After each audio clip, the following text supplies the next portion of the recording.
Hey folks, I want to talk today about religious diversity, specifically the religious diversity in Wadsworth City Schools.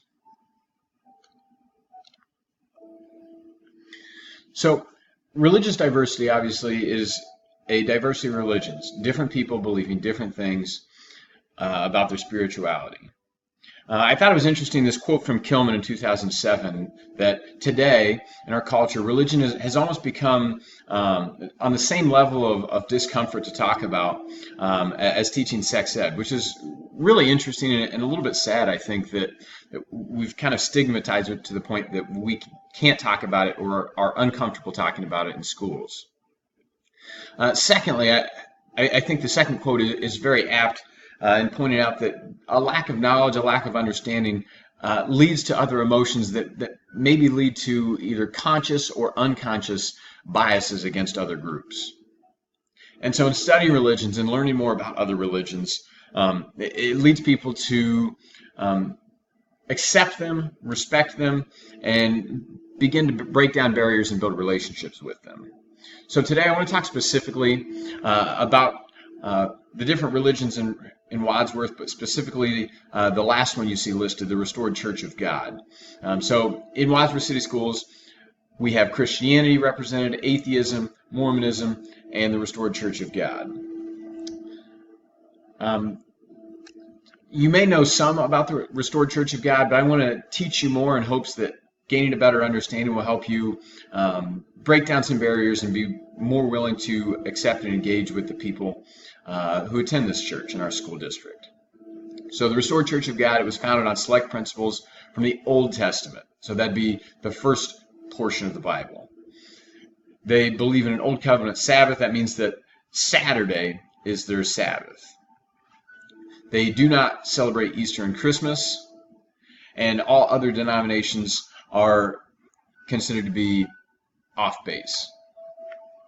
The founder of the Restored Church of God is named David C. Peck. He founded the church in 1999.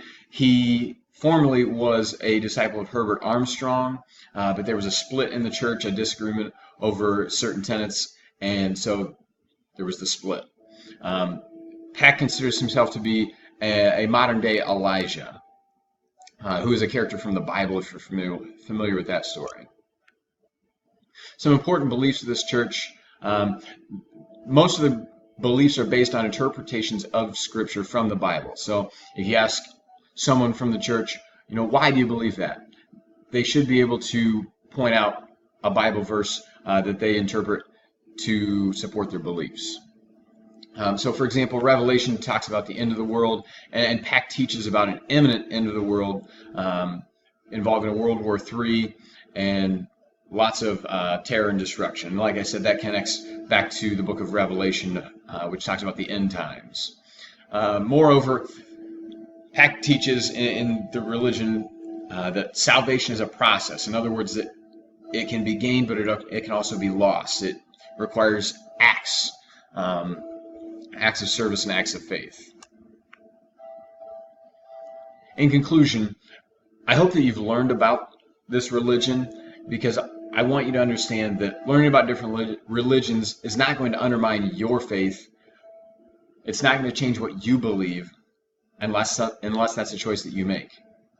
What I want you to realize is this last quote. You realize that you're not all that different. Everybody has needs, necessities, and religion, whatever choice you make on a religion, provides for those needs, but in different ways depending on the religion.